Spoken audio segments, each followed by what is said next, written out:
All right. Saying user error. Okay. I'd like to announce that a quorum is present. The meeting is duly called, and notice of the meeting has been posted in accordance with the Texas Open Meetings Act. The time is 6:01 p.m.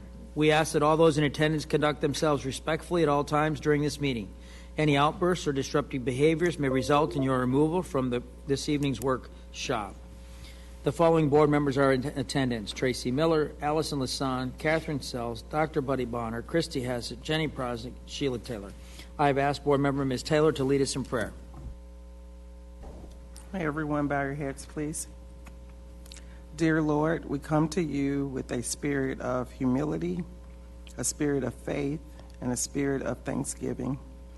Thanking you, Lord, for all of the blessings that you bestow upon us daily, bestow upon our families and this community.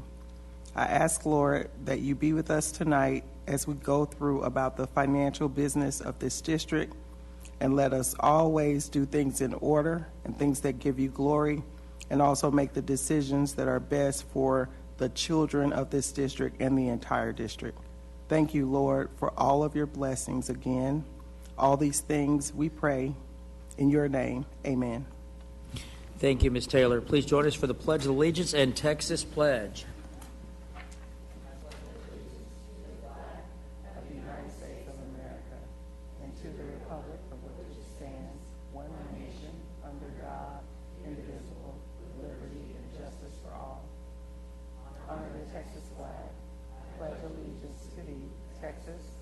State, under God, one and indivisible. Okay, thank you, board and staff. It's been 4 days since we've been together in this room. So here we go. There are no public speakers, so I am not going to read the long section on that. We're going to start the budget discussion. Again, I would remind the listening audience via video, this is an opportunity to dive into the way that we spend our money. I would hope this year people would use this as an opportunity to listen and to learn, come back and ask us questions, make recommendations if they have them, but generalities about us overspending are just often unfounded. And I think tonight, with 81 slides, we're going to get quite the education on how we spend our money. And we're looking forward to that. And with that, Dr. Rapp, I'll turn it over to you to review the 2022-23 budget. Thank you, President Miller. Yes, we have a full agenda planned for this evening. We will, of course, include the fiscal year 23 budget along with our fiscal year 24 budget projections as part of our presentation.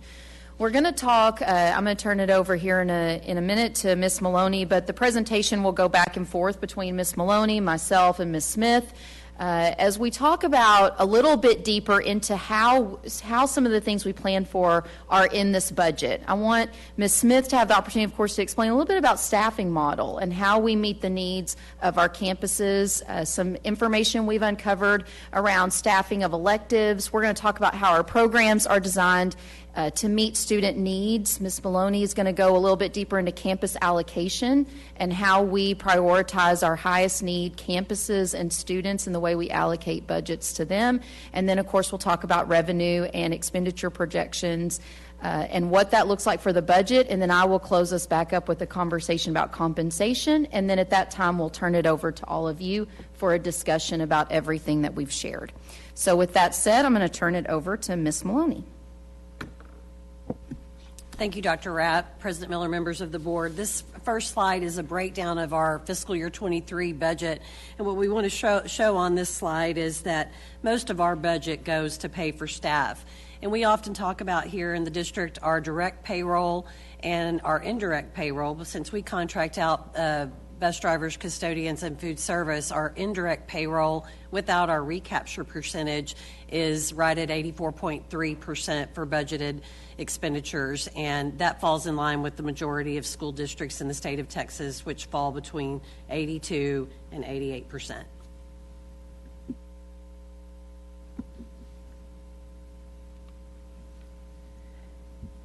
So I'm going to talk you through for a minute our staffing models.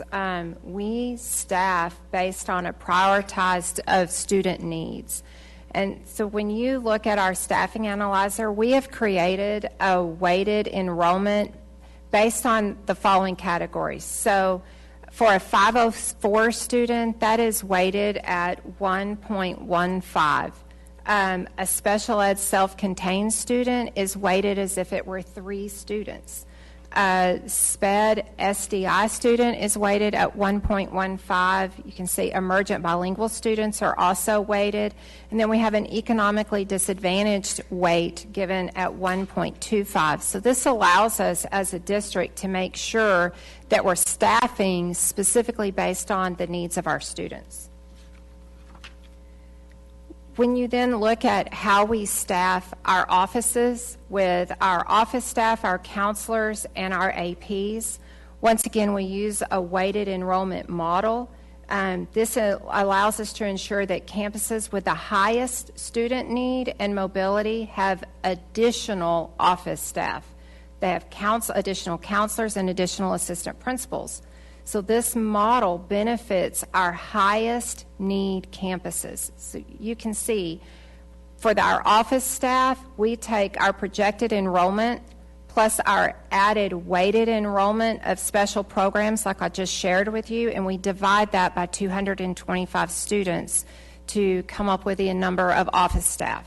When you move to counselor and assistant principal calculations, we take the projected enrollment, the added weighted enrollment of special programs, and divide that by 500. On this slide, I just have an example of the differences that can equate to. So you see on the left a school that is a Title I campus, and on the right you see a non-Title I campus. In both sections, you have a school sample of 2,041 students.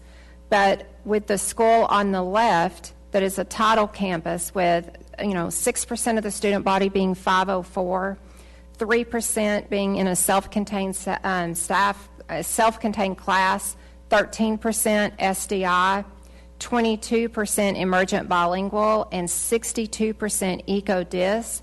Our weighted enrollment for that campus is 2,645. If you compare that to the campus on the right, their weighted enrollment is only 2,296. So that the way that equates in the way we staff that campus, for the title campus model or example on the left, you would have, in this example, you would have 12 office staff, you would have 5 counselors, and you would have 5 assistant principals. The campus on the right that started with the same basic number of students would have 10 office staff, 4 counselors, and 4 assistant principals. So this just gives you a model of how we staff our Title I campuses differently based on the needs of the student. As an elementary, when you look at this slide, this is really showing what our class size ratios are for our campuses. So on our elementary campuses, we set as a model of staffing those classes at 17 to 20 in a title campus and at 20 to 24 on a non-title campus. On-level courses at the middle school are staffed at a 24 ratio, class size ratio. At a non-title campus, 24 to 26. Our high school campuses would be staffed at 25, and our high school campuses on a non-title is 25 to 26. This goes ahead and shows you title versus non-title with our honors classes, our electives, and our remediation classes. This is really just showing you that at our secondary, we have allowance for additional remediation classes as needed, and our Title I funds provide for specialty positions separate and apart, like our data coaches, our instructional coaches, our tutors. That's all additional staffing that we provide for, specifically for our title campuses. So we've had conversation in the past, and I was asked to look up some data about our title campus staffing versus non-title. So we went back in my office and did some looking into and some research in the following three categories: the number of vacancies that we have, resignations that we have, and then our fill rate. So in terms of vacancies, you can see that at non-Title I campuses, there is one vacancy for every 125 teaching positions.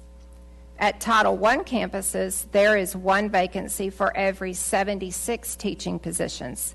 So how this equates is that at a Title I principal is 62% more likely to have a vacant teaching position. In terms of resignations, at non-title campuses, there is one resignation for every 46 teaching positions. At Title I campuses, there is one resignation for every 33 teaching positions. So a Title I principal experiences 38% more resignations. And then in terms of fill rate, 56% of our non-title campuses have 0 vacancies, while 30% of Title I campuses have 0 vacancies. So a Title I principal is 88% less likely to have 0 vacancies on their campus. I'd like to pause right there for a moment. Are we going to talk about the economic applications to that Title I, or is this just the staffing? Just staffing. Okay.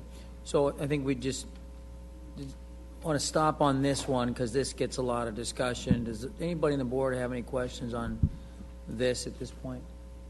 I don't know if it's a question, Mr. President, versus just a comment. I think our conversations in the past have centered around stipends, and if we thought that those were, appropriate for Title I schools. To me, this data says that it is. Just looking at it, before we get into maybe a deeper dive, it makes the case for additional funding or stipends for Title I campuses or teachers. Yeah, I think we, you're right, it may. I think we need to look at, get underneath why those numbers are that way, right? These are the numbers, but why that would be the case. And, might have some very specific information of why people trit or whatever. I think that's an important thing for us to hear. That's $2.9 million of, when we start looking at the deficit for this year, that would be $2.9 million. And we start to get into some trade-offs then, right, of option 1, 2, or 3, or A, B, and C. I can't remember how you defined them. But there is an option for stipends on the table, amongst other things, other stipends as well. So I'm sure we're going to get to that later on. Okay. Yes. Go ahead. I'm sorry, I had another question related to, there was a blurb at the bottom of one of the slides that said Title I funds are available for additional instruction, data coaches, et cetera. Are the Title I funds given to the district and then we farm them out to the schools, or do they go to the schools? I guess I'm not sure how that works. So Title I funds it's actually a combination. Yes, it comes to the district, and we allocate that out to our Title I campuses, but that allocation is based on, and we're going to actually show you that just a little bit later in the presentation, but that is allocated out based on a percentage that we have set as a district. All right. I'm going to be a broken record tonight real quick and just remind everybody that the state gives us the same basic allotment for every student, whether they attend a Title I campus or they don't. Raise the basic allotment. That's all. Well, that only took about 7 minutes to get into the, did RAP set you up with that one? Because that's pretty common. But I totally agree. And then we know how title funds come from the Fed. And then, I would just say it's important that campuses, you get people to that need it to sign up for free and subsidized lunches. So more money comes to their schools. When parents don't do that, we don't get as much money, so there's an opportunity there. And I don't know how that factors into a rubric of how you normalize these things, but at any rate, we'll let you continue on. I just wanted to, well, go ahead. And I just will add, even though it's not on a slide, in my experience in working in multiple districts, Lewisville ISD does an incredible job with the Title I funds that we get and supporting those needs, in my opinion. I do believe we use those funds with a total focus on the needs of the students at this campus. So what I would like to do now is move into a conversation about staffing our electives. And I want to look first at just our middle school electives. So at the middle school, we follow an assumption that that students take 2 electives for every student. So every student going through the middle school takes 2 electives. Our current standard to staff electives offered at each middle school equates to 9 teachers. And by that, at our middle schools, we have 2 band teachers, we have an orchestra teacher, an art teacher, a choir teacher, 1 CTE, a LOT, a theater, and an elective. We can sometimes have more than these 9, but we have the 9. This is important to note because I want to show you 2 examples of what happens at some of our high schools or some of our middle schools. And on the left, you have a middle school that has about 500 students. Based on the ratio of 500 students, that they would need 6 teachers. But our base model electives require that our standard that we've set is 9. So this shows you a net difference of need versus standards as being a -3. We could reduce by 3 electives if the standard wasn't 9. However, if you look over at a campus that has 1,000 students, the number of teachers they would need would be 11 based on their enrollment. Our standard provided is 9, so the net difference is 2. Our standard staffing allocation would meet the most efficient at a school with somewhere between 750 and 800 students. With that in mind, know that 5 out of our 15 middle schools are currently in that efficient range.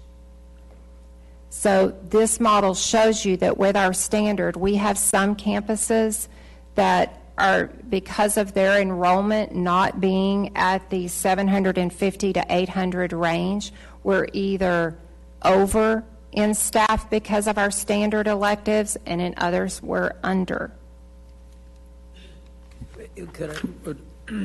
I think when you look at those campuses, if you could be somewhat descriptive, I think people might misunderstand where those campuses are, right? I mean, we've seen, a Downing Middle School, for example, we were running at, 500 to 600 for a while until we made it a STEM academy. So we don't, I'm not sure that Title I campuses in the middle school are lower enrollment. They're actually getting more staffing here because we don't really have a lower enrollment in most of those schools.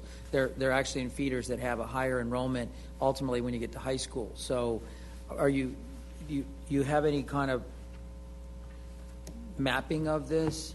You got a slide for it? I mean, ultimately, this portion really is not specifically to the Title I difference, Mr. Miller. I would say this electives conversation is more just to show, in general, the amount of choices that we've established as a district that's been built over time, and how ultimately that is reflected in the budget that you see tonight. Yeah. I understand what you're saying. I know it's not a Title I thing, and I know we've had some non-Title I campuses pushing over 1,000 at some point, but we've seen a lot of non-Title I campuses in those lower numbers, therefore affecting the staffing difference. So I want to just point out a few things in terms of our high school elective offerings. So on this slide, this is a 9th grade numbers comparison, okay? So what we have done is we've pulled a neighboring district's 9th grade course selection, Those are the selections you see on the left, and we've compared it to the elective choices that a ninth grade student in LISD have. Now, I want to say this before I go through these numbers. The campus on the left, the neighboring district, this is what is in their course selection. And obviously, we have a lot more information about courses offered at LISD. So I'm not saying that there might not be, exceptions to the rules in the course selection of our neighboring district, because that could be. But this still will draw your attention to the number of choices a freshman student, a ninth grade student in Lewisville can make compared to that of a neighboring district. And I won't read all of these, but you can see in your course selections an ELA student, when they're looking, a ninth grader, when they're looking at their number of classes that they can take, the types of classes that they can take as an ELA course, in our neighboring district, they have 3 options. In Lewisville, we have 12. If you move down to science, that same neighboring district, they have 2 options in science. And in our district, we have 21. And when you move down into the electives, in our electives, as a freshman, that same neighboring district has 33 electives, whereas Lewisville offers 77. And choice and electives are, those are a great thing, but they come with a cost. And so that is, when you're providing this many electives, many times those are the classes that may not be running what we would call full. But it's because we're offering the number of choices. So just some takeaways that Dr. Rapp is going to share. All right, so as we've talked about in this section, before we look at program offerings and meeting student needs that way, I thought it was important that we really establish that the budget projections provided this evening continue to include the way that we have staffed on a weighted enrollment staffing model. So it's important to note that that staffing model, by being based on a weighted enrollment in our staffing analyzer that we've created and talked about for the last several years, that weighted enrollment model ensures that campuses with the highest percentages of students based on special education, economically disadvantaged, and high mobility benefit from having additional support and personnel on campus. You also saw that we have differentiated class sizes in the staffing analyzer. We're able to look at class sizes by low, middle, and high, and we're able to be sure that when we're bringing in the Title I campuses for staffing that we can differentiate accordingly. As Ms. Smith said, our standard middle school elective staffing, which we've had historically in this district, allows for, and our robust number of high school course offerings allow for a great amount of choices for kids. And that's wonderful that we've provided so many choices, but of course it does start to come at a cost. And all of that is built into the budget that you see this evening. We do continue to use the staffing analyzer. Of course, Kathy Bray and Dr. Fitzhugh, I'm so very thankful to them for that we look to provide our staffing allocations through this staffing cycle, and appreciate Ms. Smith and her team too. We've continued to right-size staffing where we have not impacted program offerings that's allowed us to just close down 16 positions in this spring cycle. So let's talk about how the budget also that you see tonight, the numbers reflect programs that we've established that are really to address the needs of our students.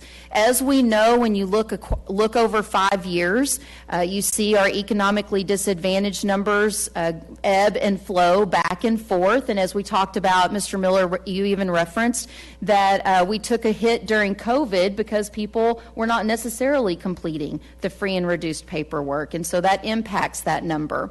You can see our special ed growth, you can see our bilingual ESL growth, you can see our mobility growth. All of the needs of our students are growing, even though our overall enrollment number is really stabilizing. And we know that it costs more to educate students who come to us with specific needs. And to Ms. Prosnick's point and all of your legislative priorities, everything builds off the basic allotment. So when we increase the basic allotment, all of our student groups will benefit from that. This is by no means an exhaustive list of all the programs we have built over time to support our student needs, but I think it speaks to the commitment of this board to meet advanced needs through dual credit and AP classes, of course our special ed programs, behavior interventionists, social workers, communities and schools, safety and security, pre-K. It goes on and on and on. Over the last few years, through ESSER, we've been able to offset the fact that the legislature has not made an increase to the basic allotment. So ESSER has allowed us to meet student needs through many of these programs or through maintaining some smaller class sizes when that basic allotment hasn't increased. For example, special ed positions, we offset that growth that we've experienced with ESSER money. That was over $1.5 million worth of positions. The overall budget in fiscal year 23 for ESSER is 11.8 plus the $7 million that's offsetting the deficit. So roughly $18 million worth of ESSER funds are helping us in the fiscal year 23 budget, and we know those are not continuing, and we've narrowed down to only keep the most critical positions when it comes to these programs, which is roughly about $5.5 million. And so now I'm going to turn it back over to Ms. Maloney because I really want to dive into how do we allocate our budgets to our campuses and what percentage of the overall budget is reflected in what you're going to see tonight. When we're talking about the non-payroll budget and making our campus budget allocations, we use a two-step process for those allocations. In step one, the allocation is developed using projected enrollment in a per-pupil allocation. And then in step two, we use a weighted allocation based on special education, bilingual ESL, and economically disadvantaged. And that gets a student demographic index, or an SDI percentage, that we add the mobility percentage to the end. And one thing we wanted to show in the campus non-payroll category, that represents about 1% of our entire budget. As we said earlier, 84% of our budget is direct and non-direct payroll. So that campus non-payroll budget that's allocated out across our 69 campuses is about 1% of the entire budget, and that's for fiscal year 23. So your budget projections that you're looking at this evening continue to include this campus budget allocation methodology, which differentiates, as you heard Ms. Maloney say, for our campuses with our highest need students. Not only do they get additional budget allocation because of how we budget, they get additional staff. So on both fronts, and I think about Saturday's conversation that we had, you know, that it's important that we establish a standard that really addresses how do we distribute and allocate our resources to our highest need campuses. And that's what both our campus budget methodology and our staffing methodology allows us to do. And now we'll go right into what our revenue projections are for fiscal year 24. It is early. We are in a legislative session, and that makes it all the more challenging with the unknowns related to said session. So when we think about enrollment, we are going with the lower scenario this year based on what occurred this year. We are going with 47,912. With ADA, we're also, I want to remind you that in fiscal year 23, we budgeted at 46,233, and then actual after the fourth 6 weeks was 45,560. And that wonderful question was asked, you know, for every 100 ADA, that's about $950,000. So you multiply that by 6, and you can see where you are on that loss. So we wanted to make that lower scenario adjustment for fiscal year 24 to not be caught off guard again with that. The T2 property value, very early with the Denton County Appraisal District process, we know that we'll receive our April estimate towards the end of the month next month. And then based on our projected values and current law, I feel like running the template, we're going to be at a compressed rate of 81 cents, down from the 85 cents, INS rate of 38 cents. And then over there in green, hopefully that we will have some relief from the legislature. $18 million represents about a $350 increase to the basic allotment that Ms. Prosnick spoke of earlier. So some of the things that are based on current law requirements, we will have an increase to the golden penny yield from 98.56 to 126.21. We know that there is going to be there's going to be tax compression that's in the Senate plan and the House plan. We'll talk a little bit more about that in a minute. Right now, based on what I had when we had the meeting a couple weeks ago with the chief appraiser, looking at about 8% property value growth. We know that we're probably going to have increased investment income, and we'll be watching that all summer long to see that, may have some opportunities there that we have not had in quite some time.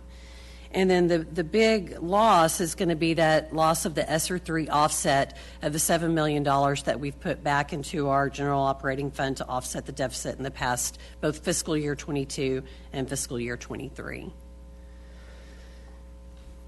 So, one thing I like to talk about, too, when we talk about our revenue assumptions, we do have to look at all of those unfunded mandates. The school districts across the state are charged with many mandates that are unfunded by the state of Texas, and I've listed some examples there. Of course, so many unintended consequences with House Bill 4545. I always want to show this transportation dollar figure that in fiscal year 22 we spent $14.5 million more than the allotment gave us.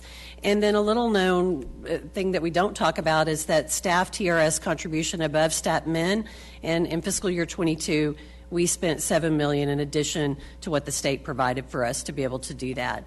And hopefully it's helpful to you guys as we go through the consent agenda preview every single month. We're trying to highlight those expenditures that have some sort of a state mandate that we don't receive any funding for. Again, here's a slide showing some taxable value growth.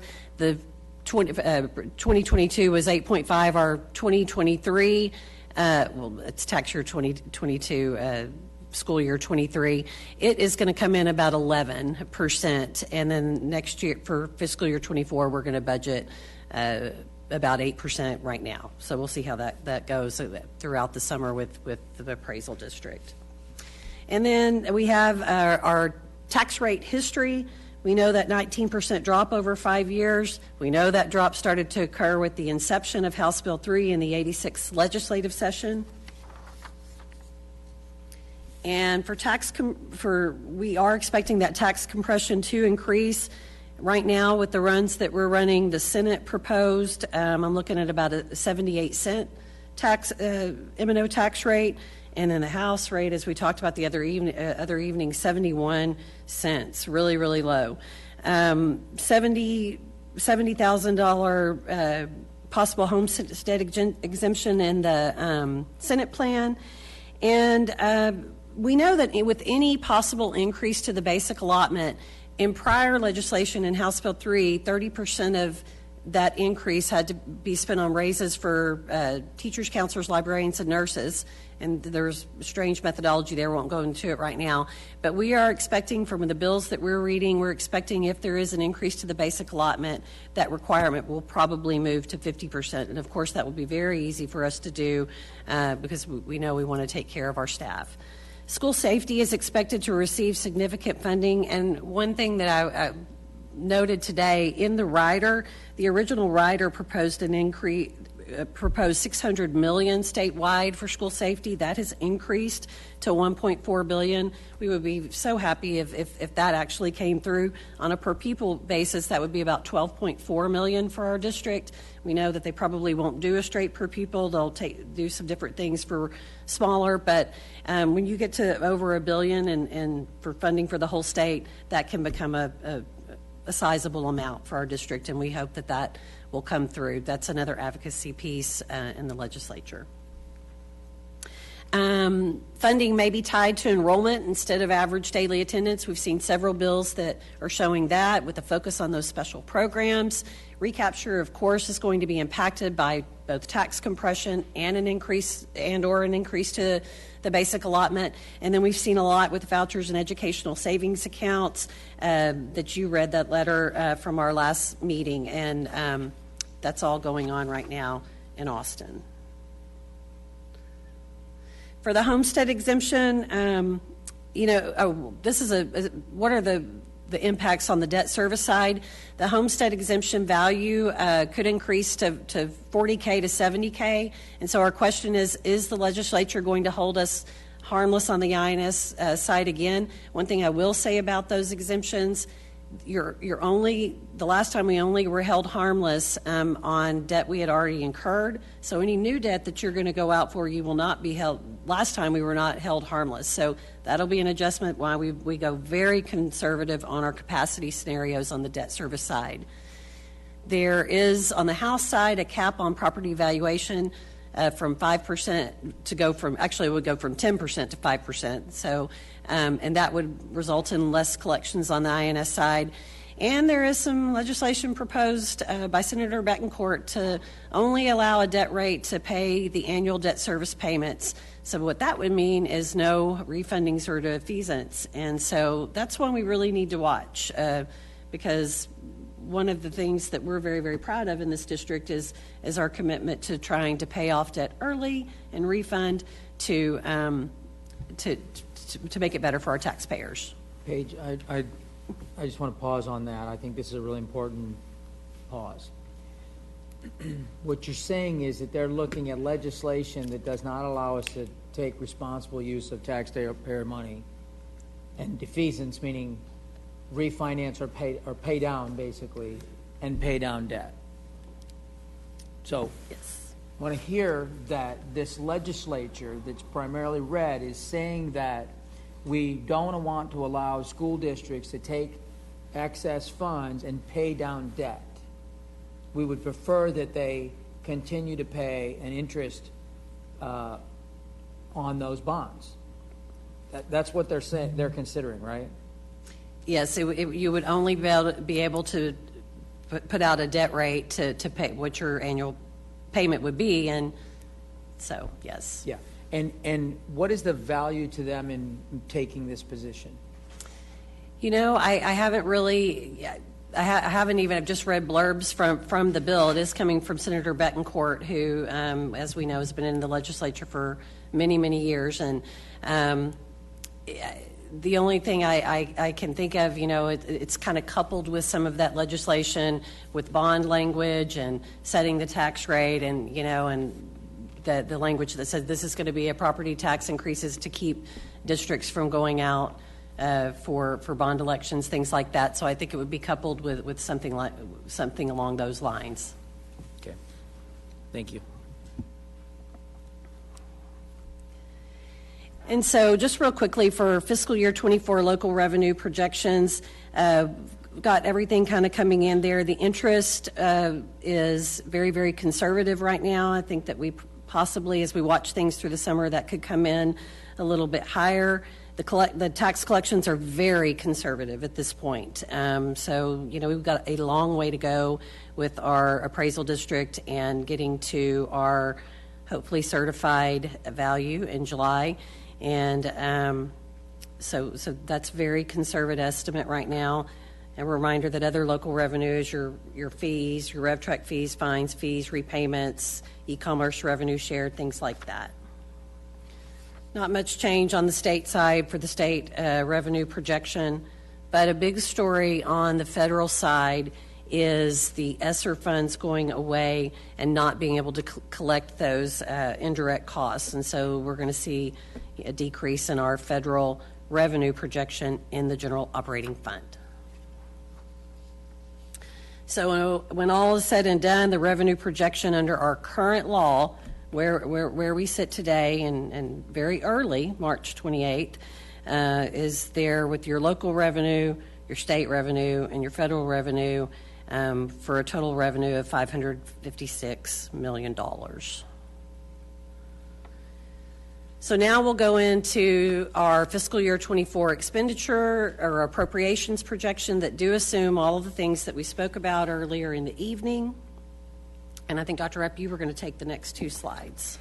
So ultimately, I just want to continue to emphasize that our expenditure amount that you're going to see does maintain our staffing model that we talked about and our campus budget allocations that we talked about that prioritize our high-need campuses. We've maintained our standard middle school elective program staffing and our current catalog of high school course offerings. That's going to be reflected in this dollar amount that you're seeing. You ultimately are also seeing that we're maintaining, as I talked about, staffing to address special education growth, along with maintaining supports for student needs. As I shared, as we dealt with what do we do with the ESSER money not continuing, and what do we keep and what do we not keep as a result of that.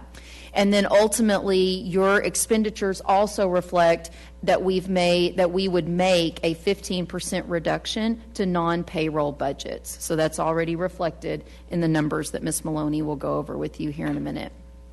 One of our assumptions that we all talked about we need to adjust after looking at the fiscal year 23 budget is we're going to increase that payroll fill rate to 98%.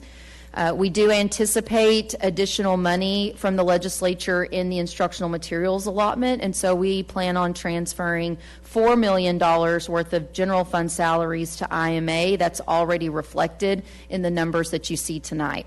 You also are already going to see our inflationary increases for contracts, insurance, and facility cost. Again, we are the largest employer in Denton County. We run a very large business, and as such, we are experiencing, just like everyone is, inflation to run this company. And we have reflected that, those inflation increases, which is another reason why it's so critical that an increase to the basic allotment happen. That hasn't happened since 2019, and the cost to do business is very different from 2019. And there was general consensus at not only the March work session, but prior to that, to go ahead and increase those 2 local leave days. So that's reflected in your expenditure dollar amount we'll take a look at as well.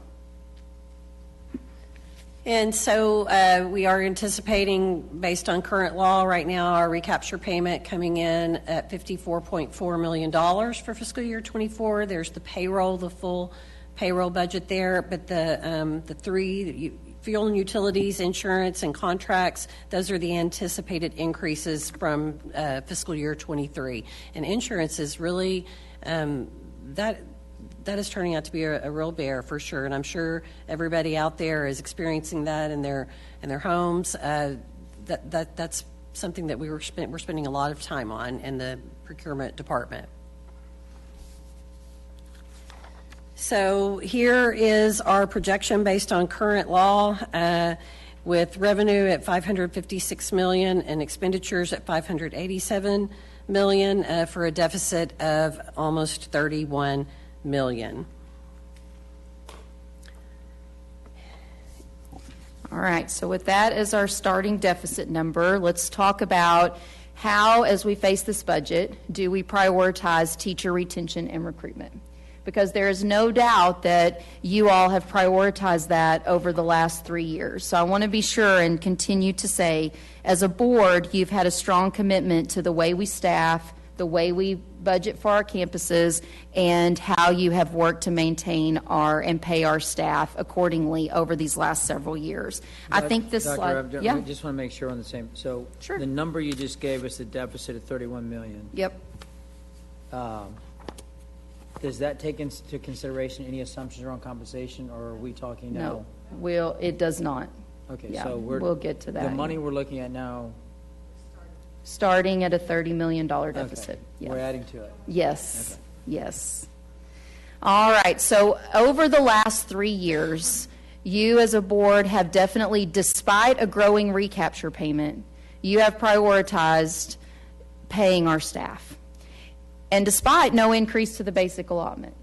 So you have spent a total of $42.1 million on raises for staff over the last 3 years. And you can contrast that with our recapture payment. So the recapture payment's going up, and in spite of that, you all have worked to ensure that we have paid our teachers and given them as much raise as you possibly could. And of course, you all have spoken before, you would like to have done more raises over the last 3 years. You did as much as you could with the financial situation that you have faced when you're staring down those large recapture payments.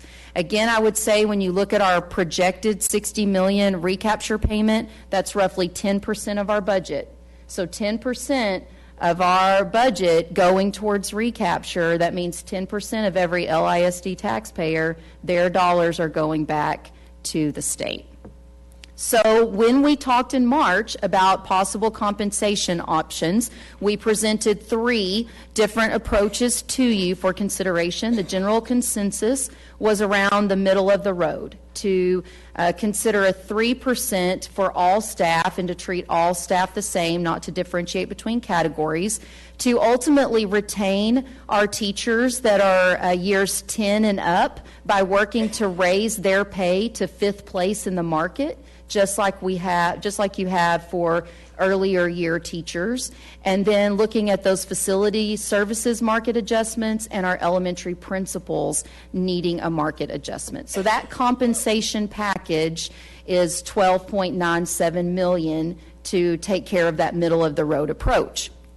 Then, as you heard Ms. Smith talk about, looking at data, we brought forward a lot of different stipends that could come to you. What we've prioritized for this evening is special education, a $500 stipend increase for our self-contained teachers, and establishing a new special education stipend for SDI teachers of $2,000, and then Title I campus stipends at $600. Those stipends just by themselves, just those recommended ones right now, would be about $2 million. So your total compensation package, based on the feedback from the March work session, you'll see in white, raises plus stipends, is about $14.9 million. On this slide, I'm actually going to start at number 3, and I'm going to work my way backwards. So number 3 is the most cautious conversation, because your starting deficit is $30 million under current law. Again, that's no increase to the basic allotment to deal with inflationary cost, raises. We have no additional gold or copper pennies beyond the few that you'd already adopted that you could take care of. And so this very cautious approach gives you a starting deficit of $30 million. If you add a $14.9 million compensation package to that, then you're looking at a potential deficit of $45.8 million. In option number 2, because we are in a legislative session, this is the cautiously optimistic option. This option assumes that the legislature would provide a $350 increase to the basic allotment. If that is provided, your starting deficit becomes $12 million instead of $30 million. Then you add a compensation package to that starting deficit of $12 million, and that would put you at a potential deficit of $27.8 million. Then the last one, which is number 1, would be the most optimistic approach, which would assume an $800 increase to the basic allotment. If the legislature increased the basic allotment by $800, Lewisville ISD would not have a deficit. We would actually start out with $18.1 million to the good. And so then by the time you pay for $14.9 million in a compensation package, you still end up with no deficit, and you actually end up with $3.1 million. So this is a call to action for everyone who's listening, in that we need to, and I will continue to be talking to staff, I will talk to principals tomorrow, we have to communicate with our elected officials. We have to have an increase to the basic allotment. Just property tax compression while everybody will say it eliminates recapture, but it does not give any new money. I don't collect the recapture payment, so I don't have to pay the recapture payment. An increase to the basic allotment is the only way to take care of the needs that we have in our school district at this time. We also talked about at the March work session a variety of other things. As you all have said as a board, we would love to give more than a 3% salary raise. We would love to adjust the teachers more that are in the 10 years and up and raise them to the third place. We would love to do teacher longevity pay. We would love to give a one-time payment. We would love to ensure we're competing well for our foreign language teachers, bilingual teachers, and all of the things. All of those other options are $12 million. Any of these things are absolutely would be dependent upon additional money from the legislature for you to even consider, and that doesn't seem to be an option for sure at this time. If you gave a 3% of the midpoint increase, what that would do to the teacher, this new starting teacher salary, the estimate there is it would bring it to $60,850. And so with that, I'm going to hand it over to Ms. Maloney one last time to go over what would any of this do to the fund balance for the district. So as expenditures increase, of course, the amount of fund balance needed to cover our policy by resolution also has to increase. There is a hope that we will have some expenditure savings in fiscal year 23, so that expenditure amount will be lower than the 578. We're going to take a look at that probably the next time that we're together. But in our update and at the April 3rd work session, we're going to look at some things where possibly we might entertain codifying our policy with the board committee and CE local. And then we would look at other CE locals across the state to show a plan for if you ever were to drop below your policy. I have there what the first requirement is of the 75 days, and we'll talk a little bit about that on the next slide. But, you know, right now as we're preparing to do this refund and tender refunding, hopefully, and that's looking very, very good, I think. You know, I'll be doing due diligence and ratings calls with the rating agencies very soon. If you want to make some sort of projection to fiscal year 24, and it's so difficult because we are in this legislative session, this is a worst case scenario, of course.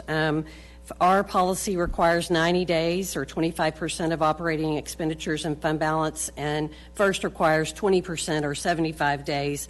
But you can see that if you fall below that 75 days, you get an automatic B on your first rating. The highest you can get is an 89.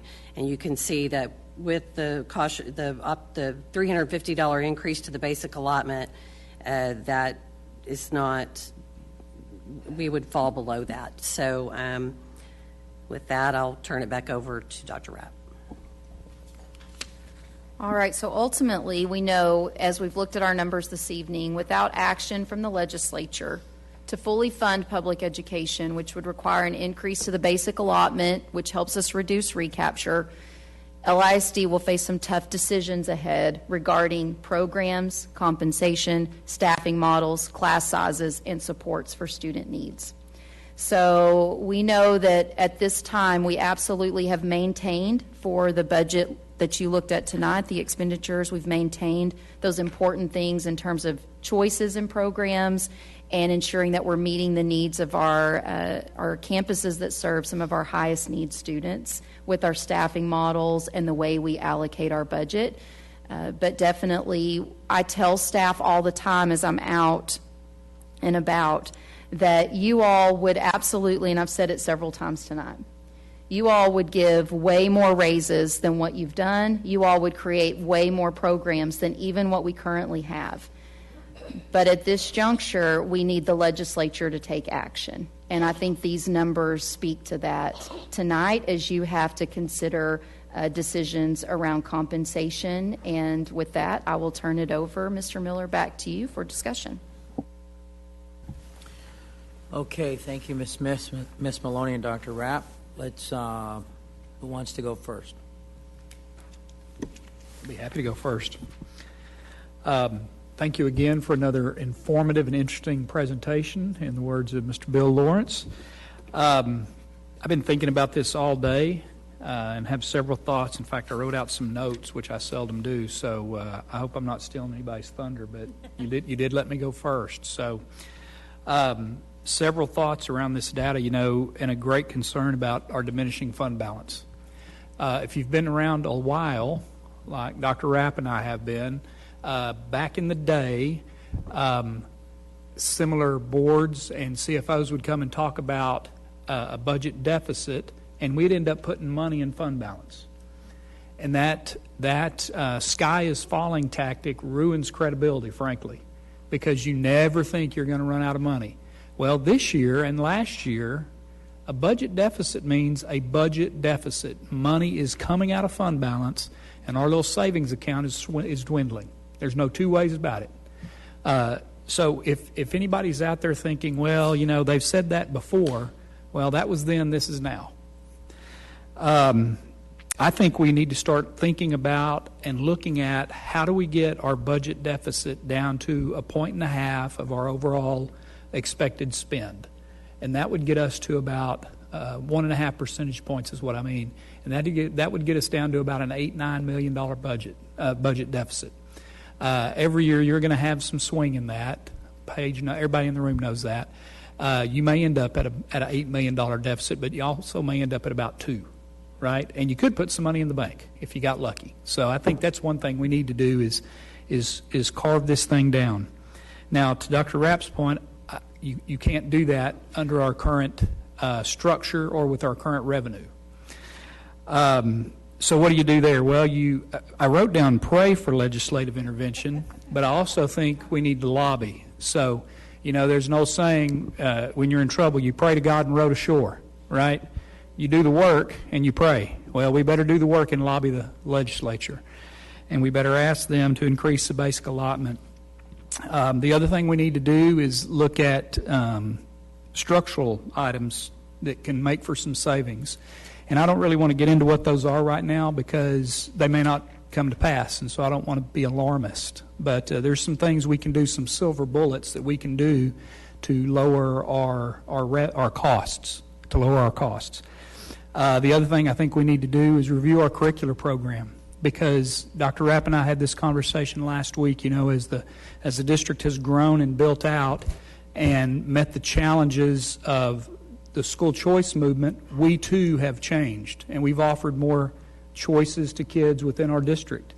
And anytime you have that specialization, you are carving up the pie, and you're carving up where kids go into more options, and you have to have staff for all those options. So specialization, choice breeds specialization, but it also breeds cost for staffing and programs. So I hope you enjoy Fire Academy, and I hope you enjoy Collegiate Academy, and I hope you enjoy dual language campuses and STEM campuses and dual credit and AP campuses, because they're very expensive. And we need to look at those programs and decide if that's in the best interest of the district and the kids and the parents and the community members here, because it is costly. We could review staffing guidelines. Don't know that that's the best thing to do, but that's another area of opportunity that we could look at. We could look at, anytime you look at staffing guidelines on campus, you better look around this room too. Don't mean to alarm anyone, but campuses look for that, and need to do that. I'm almost finished, I promise.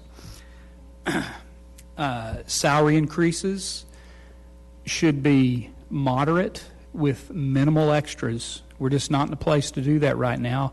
And good news, we can always come back and amend it later if the legislature opens up the purse strings, right? And so I'll close with this. There's two options in a budget crunch. You can raise revenue or you can cut expenses. That's it, plus or minus, right, Sheila? The history teacher and the CPA agree. There's two things you can do. So how do we raise more revenue? A voter-approved tax ratification election. That needs to be something we look at. And then lastly, how do we decrease expenses? I've already said, decrease expenses. We need to look at program. We need to look at how we're using our physical plants. We need to right-size staff, and we need to look at those structural things, which I didn't speak to, but maybe have an opportunity to discuss at a later date. But we've got to trim down a little bit. So thank you very much. Mr. Miller stepped out, so Ms. Prosek, you want to? Yeah, he already gave me the point as he walked out. I wish our legislatures in Austin had faith in locally elected people. Because I will tell you, if they had faith and we could set our M&O rate and we could manage that tax rate, I don't think we'd be sitting here looking at this right now. I really don't. I've sat here for 6 years, sat out there for 4 before that. And to Dr. Bonner's point, I never worried about a deficit because I knew what was in fund balance. I am very worried this year because when fund balance goes, it goes. It doesn't come back. And the only reason we have that fund balance is because we have been a conservative board. And we have projected. And it's not like we've put, more than 0.5% to 1% into fund balance ever, in my recollection. Students find their joy in choices, and they find it in the specializations, in the fire academies, in the STEM academies. Joy costs money. And I would ask that the legislature find the money to invest in the future of Texas. And the best way to invest in the future of Texas is to invest in kids and to invest in students. I think you get no better return on your money than when you do that.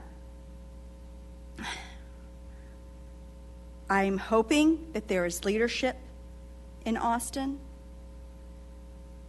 who look beyond the next election, because we cannot keep doing this every 2 years. We need what I would like to be sustainable solutions. And sustainable solutions for us, to Dr. Bonner's point, is going to be cutting programs. It's going to be cutting staff. It's going to be doing those things because we don't have the opportunity to make more money. We can't make more pizza. This isn't like a business. We can't make more pizza. We can't make it bigger. We can't do that, but all we can do is cut. That is the only option we are left with. So call your legislators. Tell your friends to call your legislators, because if they don't hear from you, they're going to live in their bubble down there, and they're just not, I believe, going to invest. I hope I am wrong. I agree with Dr. Bonner. I'm not for any of the extras, because I would love, nothing would make me happier than to come back in May and say, you know that what we gave you in April, we're giving you more. Nothing would make me happier than to be able to do that, because that's up to the legislature.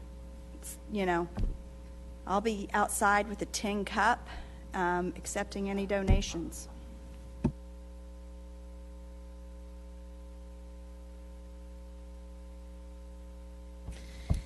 And this is I know.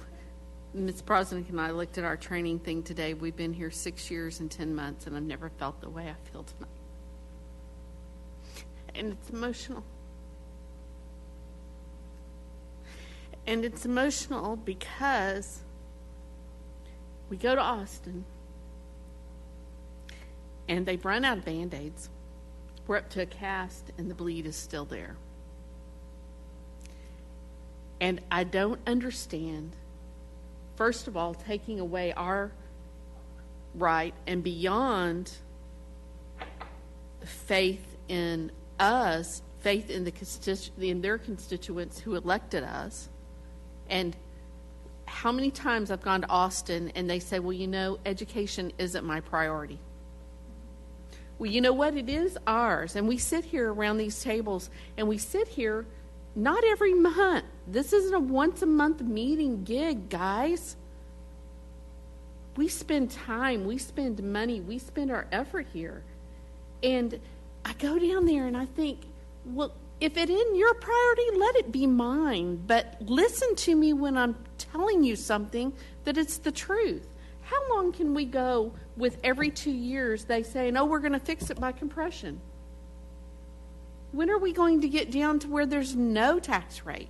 And then what are you going to do? You still haven't fixed the problem. You have to be willing to step out and look at the entire overall funding mechanism. It's not worked. And it's not worked. And you know how I know it's not worked? Because not one of them down there are brave enough to step out and say, we've got to fix it. Even though you know it hasn't worked. It hasn't worked because y'all don't ever want to deal with it. So you're just going to put these fixes on it and make it better or worse on us. And I'm with Dr. Bonner. I have notes on what, the staffing analyzer. How do we look at that differently? Is that really where we want to go? Is it? And I will tell you, out of all of our, there should be at least one adult could step up for each student we have in LISD and make a phone call. One phone call.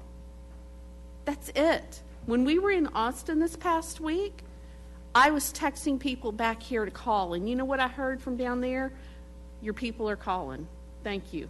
Thank you for letting us know how they feel.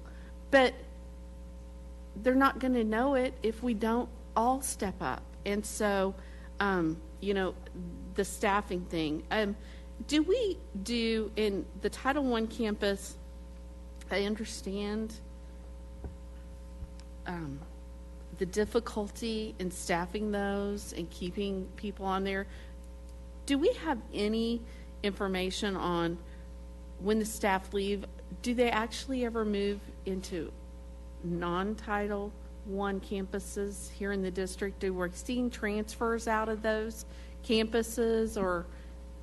Some do, yes. I mean, we're in that time period right now where people are choosing whether they transfer, from a title campus to a non-title campus. But I also want to be fair. We have people that we do. Mr. Miller has said it before. We do have some people that transfer from a non-title campus to a title campus.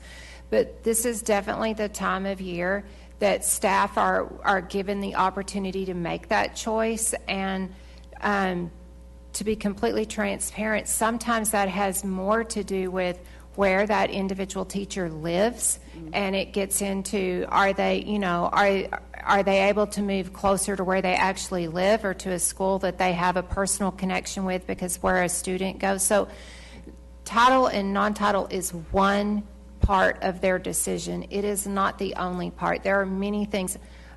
Who the campus administrator is. Have they worked with them in the past? Do they have a connection to them?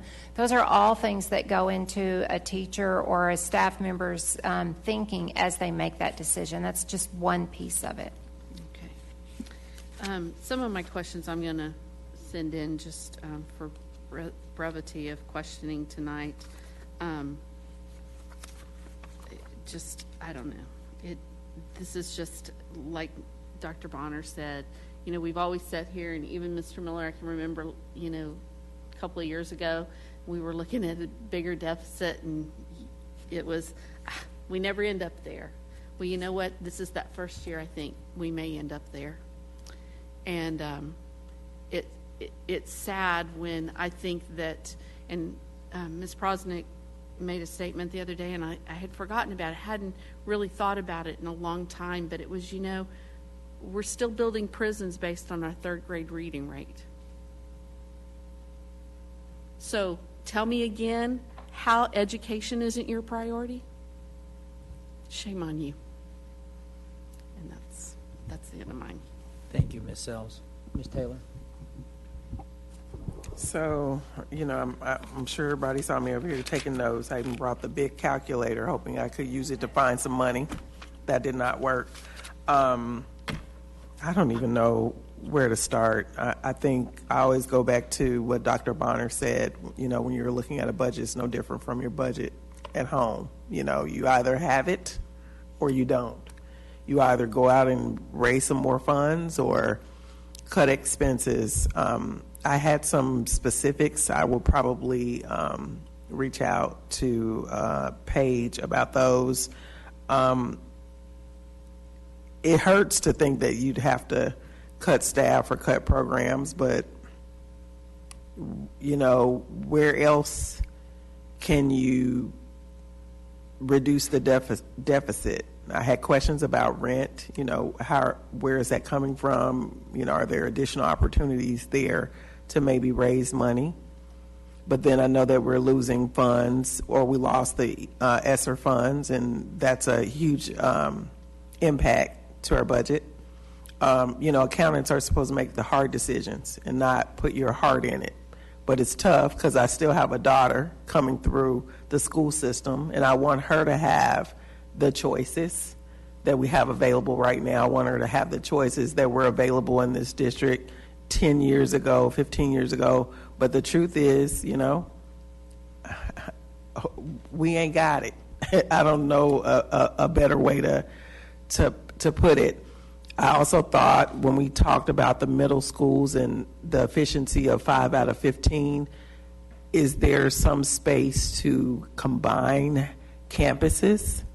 But then I don't know the answer to that because we are unique in that we cover 127 square miles and 13 cities and towns. So everything that I would try to come up with didn't seem feasible. You know, we keep going back to the legislature, but again, as an accountant and a realist, I don't like to make decisions based upon I think this is going to happen, or I'm begging for it, so it has to happen.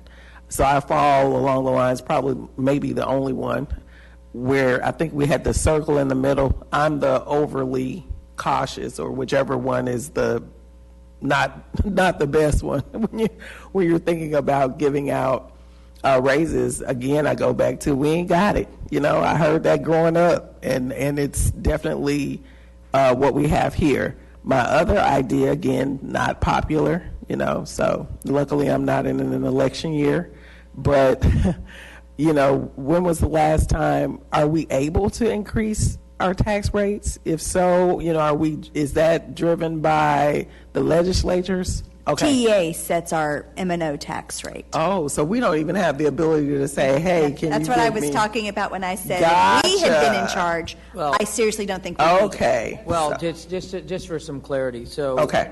Because I think it's important so people hear the full context here, and, you know, others can chime in.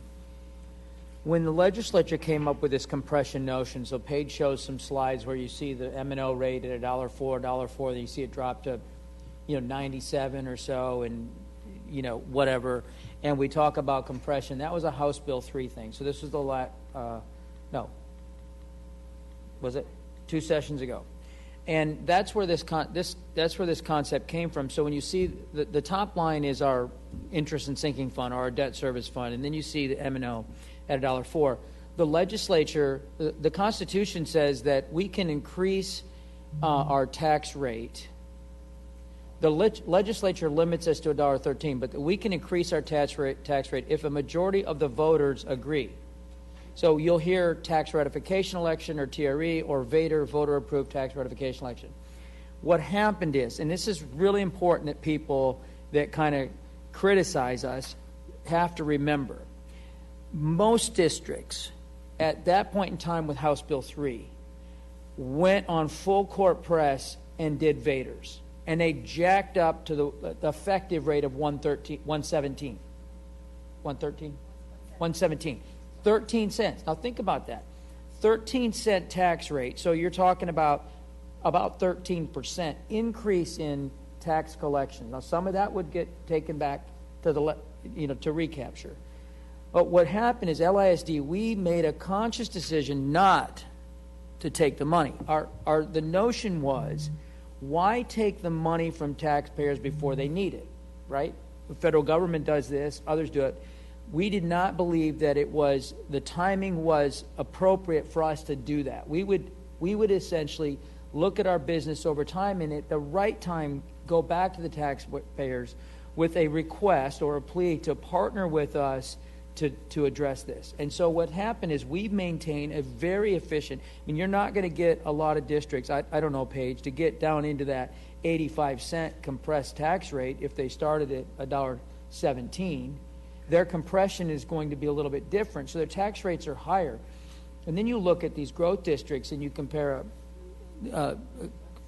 Northwest, or you look at Frisco, I think, where they're collecting 100. Frisco did a 13-cent favor. Yeah. So this is an area where people, they look at it and go, well, LSD spends so much money, and they forget that what we did was we didn't go after what we could have when everybody else did. And so now we're in a position where we can increase the tax rate, again, constitutionally, if a majority of the voters agree to it. This is what the VADER or TRE is. So the voters have to agree to that tax increase at this point on the M&O side, right? Does that make sense? And it does make sense, and I still think it puts us in a peculiar situation because, again, when you look at the face of the district and how it's changing, I think we talked about it when we were eating. We don't have a lot of new young families moving in, with school age kids. So you have an aging population with kids that are already out of school. So what's the incentive? The incentive should be, an educated society is the best one, and you should make an investment in future leaders in the community. But, with the grumblings on social media, I doubt if, most of the, maybe I'm wrong, most of the community would feel that way. They're thinking, I got my kids are out, and, I don't want to say screw the kids that are still there, but I'm not sure where we land. But really, that's our only option, right? The increase to the basic allotment. I haven't heard anything that makes me think that's going to happen. Maybe it is going to happen, and maybe you guys are closer to it. You feel more comfortable saying we're going to get something. We just don't know what it is. I'm always to the point where don't count on your chickens before they hatch. So I'm like, we're not getting anything. But those are our options, right? Cut more programs, combine some schools, cut staff. None of those things, I don't like any of those things, but, when you tighten your belt, those are some things that you have to do. And then increase revenue, which is through increased tax. One of the things I know a couple of months ago or a month ago when we gave a presentation for Ms. Maloney, we did some great graphics, and the communications team's done a great job of producing really wonderful graphics and videos to help tell this story. But we had that slide where it was like, here's all the pennies that we've left on the table. And part of the conversation at the legislature is anything that they think about doing, they think often about so many other districts that did go out for this additional tax rate. Of course, we had as that presentation all the districts that surround us and how our tax rate is low because we haven't done that. And we're, to Dr. Bonner's point, competing is expensive.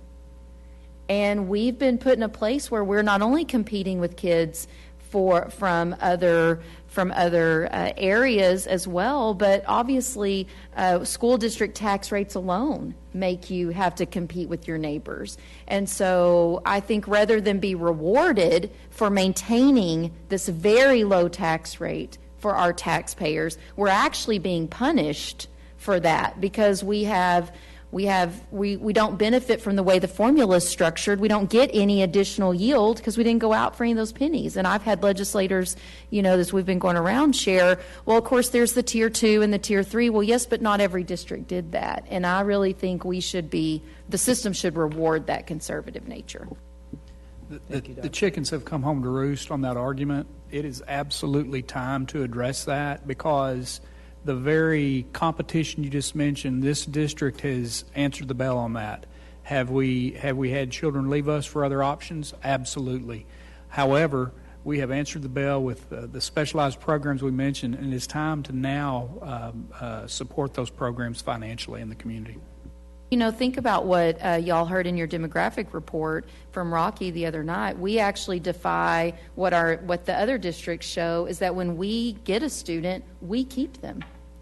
So the way we staff, the programs we provide, the way we keep our teachers through the competitive pay that you all provided, we're providing a service that when we have a kid, they stay with us. And so to think about making changes that would impact that is very disheartening.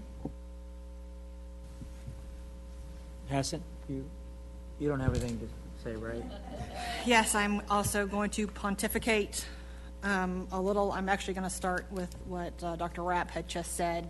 During the House Bill 3 discussions back in 2019, one of our legislators actually was pulled us, me and someone else, into a conversation with then Chair of Public Education, Representative Dan Huberty. We were looking at our runs, which is what the legislators called the amount of money we were supposed to have initially got from House Bill 3 as a district. We were sitting there and we were discussing our runs. We were mentioning that we weren't getting as much as others. He told us, well, you need to increase your tax rate. So our legislators' design of getting money is for us to ask our voters to increase our local, so that was what was his primary consideration. I'd also like to say that a lot of people have been hearing about the state surplus. There's a ton of money in the state surplus. And so a lot of people say, why aren't we just using the state surplus for these funds? The state is bound constitutionally to 30% of the excess, so they can only use part of the money they have right now in this large surplus to spend this legislative session. Therefore, when you look at all of the money that they're talking about spending, it starts reducing what we have in public education, what they're going to offer us. Because if they're going to give $17 billion worth of tax benefits back to people, it reduces what they're going to give to the students in public education. So the $800 optimistic increase to basic allotment, I don't think they actually have the funds in their budget to do so, because they're going to use X number in their property tax rebates. So they just don't have the funds. I have also been hearing from people in the Capitol that $350 is probably what they'll land on, $300 increase to basic allotment. So that is the middle grade that you're also suggesting, which is probably what they'll end up doing. The state has benefited from a lot of the things that have happened these last couple of years. There have been an increase in inflation, which we've all known because we live.